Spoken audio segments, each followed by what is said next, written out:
So hello everyone. Delivery के बाद सभी महिलाओं को शिशु को ब्रेस्ट फीड कराने की सलाह दी जाती है, जो कि माँ और बच्चे दोनों के लिए बहुत ही ज़्यादा लाभदायक होता है। ब्रेस्ट फीड आप कैसे करा सकते हैं? ब्रेस्ट फीड दो तरीके से बच्चे को कराया जाता है। डिलीवरी के बाद स्टार्टिंग के जो 6 महीने तक ब्रेस्ट फीड कराते हैं उसको हम एक्सक्लूसिव ब्रेस्ट फीड कहते हैं। So what is exclusive breast feed? Exclusive breast feed का मतलब होता है कि डिलीवरी के बाद 6 महीने तक शिशु को सिर्फ माँ का दूध ही दिया जाए। इसके अलावा बेबी को कोई भी additional supplement, formula, not even water allow नहीं करना है। आफ्टर 6 मंथ बेबी को कंटिन्यू ब्रेस्ट फीड कराना है। So what is continue breast feed?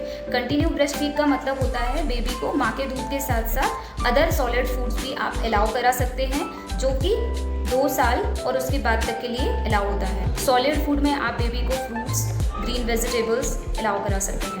So what are the benefits of exclusive breastfeeding for the baby?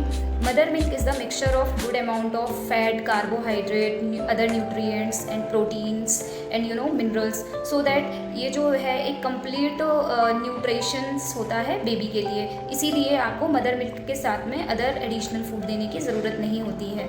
It is also boost the baby immunity because mother milk contain good amount of antibodies that help to prevent the infections and diseases in baby. Mother milk also promotes bonding. जब baby को breast feed कराते हैं तो एक baby और mother के बीच में loving bonding create होता है।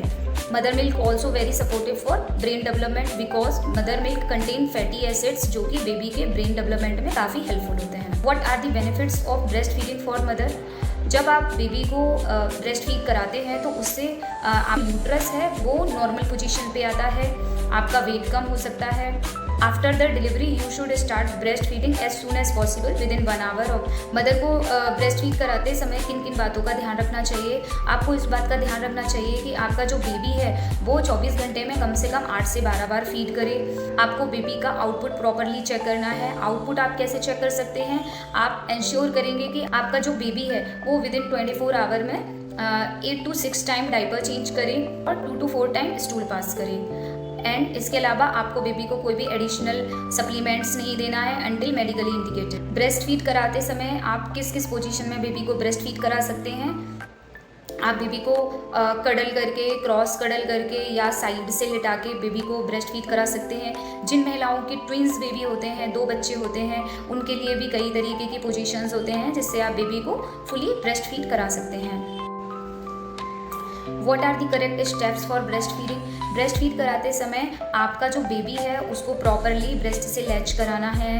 बेबी का जो लोअर लिप है वो आपका जो ब्रेस्ट है उसको फुली ऑक्यूपाई करना होना चाहिए। टू मेक श्योर कि बेबी का लोअर लिप आपके ब्रेस्ट से फुली ऑक्यूपाइड हो। बेबी का अपर लिप हाफ ऑक्यूपाई होना चाहिए। नोज है वो निप्पल के डायरेक्शन में होनी चाहिए। सो ये कुछ इंपॉर्टेंट टिप्स हैं जिनका आप ध्यान रख सकते हैं जब आप अपने बेबी को फीड कराएं। Thank you so much, take care.